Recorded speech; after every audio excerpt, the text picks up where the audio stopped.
예, 여러분 반갑습니다. 다름이 아니고 이제 구독자 이메일이 왔는데 이런 거예요. 아, 참 난감한 경우인데 이게 어떤 경우냐면 이 선생님이 이제 어떤 어떤 학원에, 어떤 큰 학원에 이제 강사로 일을 하시는 분이에요. 좀 젊은 분이신 것 같은데 문제가 뭐냐면 옆반 선생님도 그렇고 본인도 그렇고 물건이 도둑을 맞는 거야. 물건이 도둑을 맞는 거야. 자꾸만.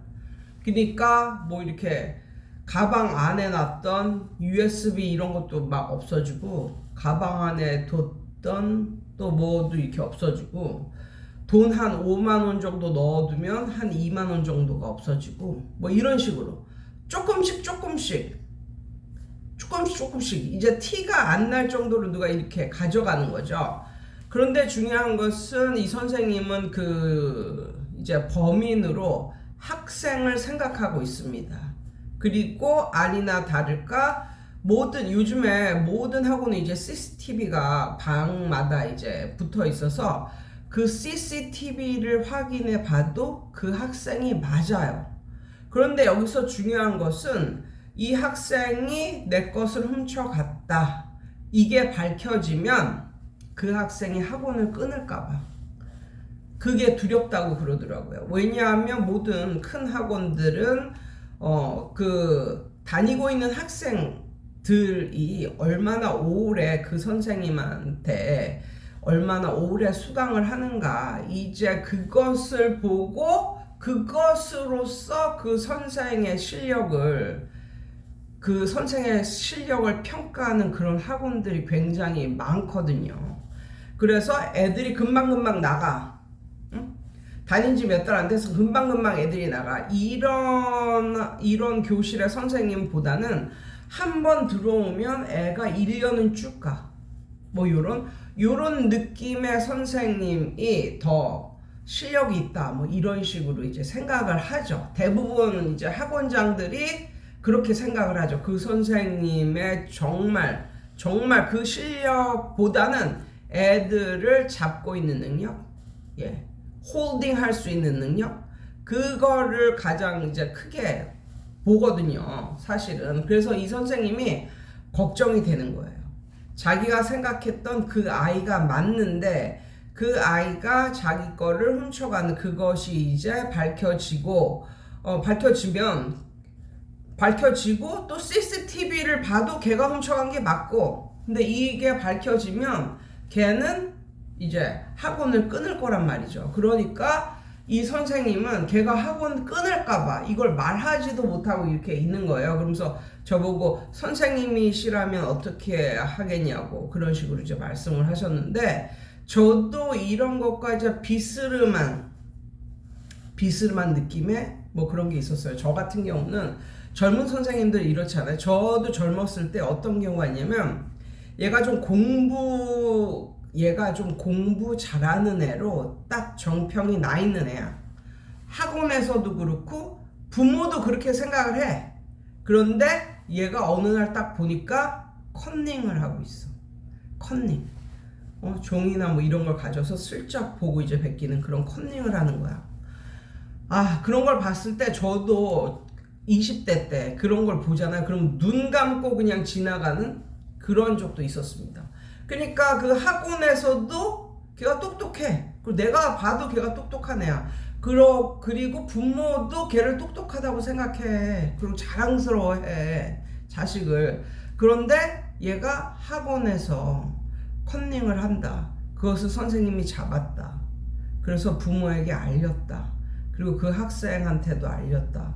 이거를 순순히 받아들이는 학생들도 별로 없고, 그리고 정말 그 부모가 정말 좋은 인격을 갖춘 그런 부모가 아니라면 그것도 문제로 삼을 소지가 굉장히 많거든요. 그러니까는 제가 젊었을 때도 그랬는데 요즘은 얼마나 더 하겠습니까?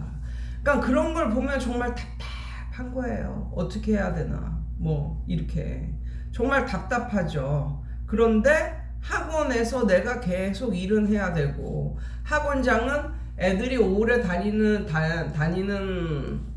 그 반에 선생님의 능력이 탁월하다고 생각하고, 그래서 저는 뭐 이렇게 훔치거나 뭐 그런 애도 그렇고, 뭐 이렇게 컨닝을 하거나 이런 애도 그렇고, 저희 첫 번째 방법은요, 대놓고 칠판에 써놓는 거예요. 뭐라고 써놓냐. 근데 그것에 대해서 애들한테는 이런 방구 말을 안 합니다. 그냥 칠판에 이렇게 써놓는 거예요. 컨닝하면 부모님께 알린다. 아니면 뭐 남의 물건을 훔치면 안 됩니다. 뭐 완곡한 표현 있잖아. 그냥 거기에 어떠한 자기의 감정이나 이런 게 들어가 있는 게 아니라 그냥 남의 물건을 훔치면 안 됩니다. 이렇게. 그러면 애들이 선생님이 저거 왜 써놨어요? 뭐 이러면 그것에 대해서 이런 방구 말을 하지 마. 그냥 남의 물건을 훔치면 안 됩니다. 아니면 남의 물건을 훔치면 엄벌할 것. 뭐 이런 식으로 아무 말을 안 하고 그냥 그렇게 써놔. 그리고 컨닝을 하면 엄벌할 것. 뭐 이런 식으로. 그러면 애들이 그거를 자꾸 꼬투리를 잡고 저건 누구예요?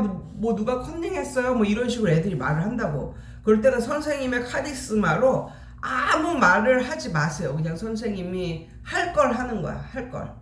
수업도 하고 뭐도 하고 할 걸 해. 그냥 말을 하지 마. 그냥 칠판에 써놓기만 했어. 이게 1단계. 이게 1단계. 그러면 대부분의 학생들은 좀 움찔합니다. 예. 대부분의 학생들은 움찔해요. 왜냐하면 저 선생이 이걸 알았나? 뭐 이런 식으로. 그래서 안 하는데, 그럼에도 불구하고 계속 그 짓을 한다. 그럴 때는 아무도 모르게, 쥐도 새도 모르게 걔 혼자 다이렉트로 전화를 하세요. 전화를. 그래서 정말 다이렉트로 말을 하는 거예요. 사실은 너가 이런 걸 봤다. 여기서 멈추면 부모님한테까지 안 간다.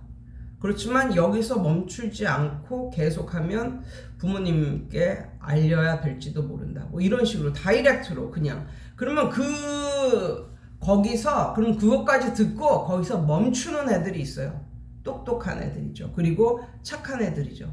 그런데 만약에 거기까지 갔는데 적반하장으로 노발대발하고 뭐 선생이 나를 뭐 어쩐다 저쩐다 뭐 이러면서 난 하지도 않았는데 먼저 그런다 하면서 지가 먼저 엄마한테 찔리니까 지가 먼저 엄마한테 막 말을 하고, 아니면 그것에 대해서는 말을 안 했지만 다른 구실로 뭐 선생이 나하고 안 맞는다느니 뭐 나쁜 그런 말을 하는 거죠. 그런 것을 구실로 그 학원을 그만둘 수도 있어요. 그런데 선생님이 아셔야 되는 게, 그런 애들이, 그러니까 선생님이 모른 척하고 뭐 아무것도 안 하고 있어. 그래서 계속 돈을 내고 다녀.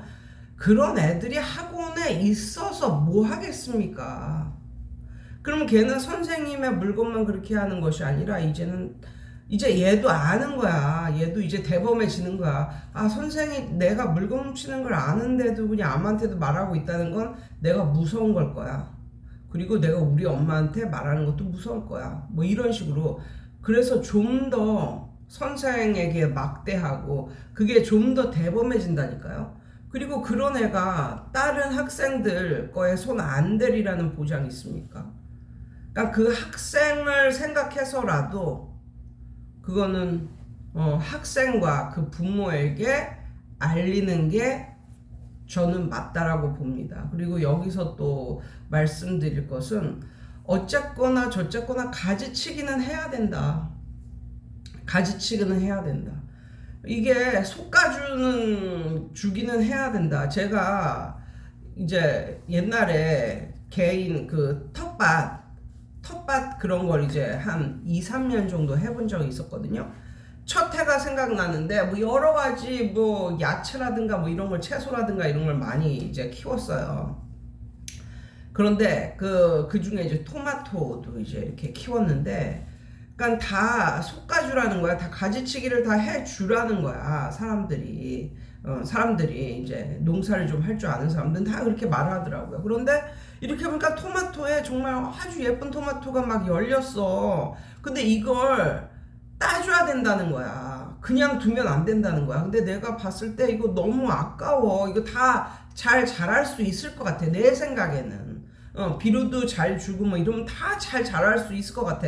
그래서 그걸 갖다가 안 솎아줬다. 가지치기를 안 해줬다. 어떻게 되는지 아세요? 못 먹었어. 토마토를. 예. 다 조그만 거 뭐 이런 것만 열리고 그리고 다 연글지도 못했어. 왜? 그렇게 많은 토마토를 그 가지 하나에 그렇게 많은 토마토가 매달려 있으니까 그게 제대로 연글지도 못하고 다 그래서 다 못 먹게 된 거야. 토마토 농사는 완전히 망한 거지. 예. 모든 야채 모든 채소가 다 그랬다니까요. 뭐 상추나 뭐 이런 것도 다 솎아줘야 돼. 정말 심하다 싶을 정도로까지 솎아줘야 돼. 그래야 나중에는 정말 풍성하고 먹을 만한 그런 야채들이 나오거든요. 근데 그걸 못하겠어. 그게 너무 아까워. 솎아주질 않으니까 나중에는 정말 먹을 만한 게 없더라고요. 첫 해에 그래서 농사를 망친 그런 게 생각이 나거든요. 그래서 정말 이게 어디에도 다 적용이 되는 것 같아요. 예. 인간 세상에도 다 적용이 되는 것 같아요. 무엇이든 간에 다. 친구도 솎아줘야 되고, 내가 알고 지내는 사람들 중에 친구도 솎아줘야 되고, 그리고 학생도 솎아줘야 됩니다. 학생들도 가지치기가 필요해요. 그러네. 계속 두면 뭐 할 거야? 걔가 문제만 만들고, 문제만 일으키고 그러지. 그리고 학생이나 뭐 엄마들 중에서는 얘 문제가 하나 딱 뜨잖아요. 어떤 학원이나 이런 데 딱 뜨잖아. 그러면 벌써 삽시간에 소문이 퍼집니다. 그래가지고 그 학원 아니면 그 반에 절대 안 들어가요. 그래서 선생님이 하나는 알고 둘은 모르는 그런 게 있는 거예요. 걔를 딱 솎아주잖아요. 그러면 아무나 그 반에 다 들어오고 싶으면 들어오는 거지. 그걸 막는 요소가 이제 없어지는 거잖아. 그러면 그 반은 이제 활성화되는 거지. 풍성해지는 거지. 그런데 여기 이 학원을 들어오고 싶어. 아니면 이 반을 들어오고 싶은데 딱 보니까 진상이 하나 딱 있어.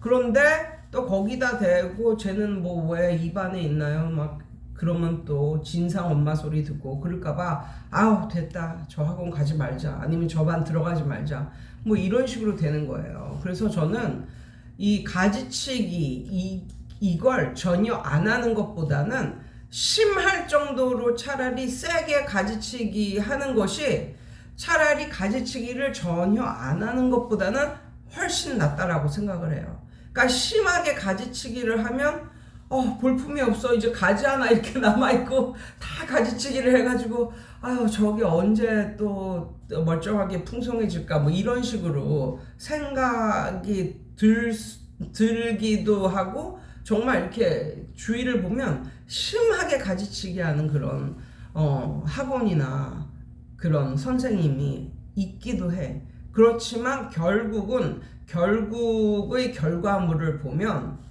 가지치기를 전혀 안 한 것보다는 적당히 하는 게 좋지만 적당히가 아니라 너무 심하게 가지치기를 했어도 그래도 그게 가지치기를 안 하는 것보다는 건강하게 잘 자라더라.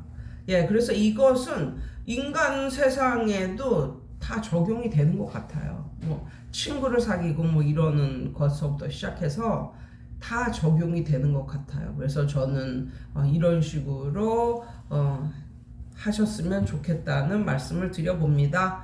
예, 여러분 오늘도 좋은 하루 되세요.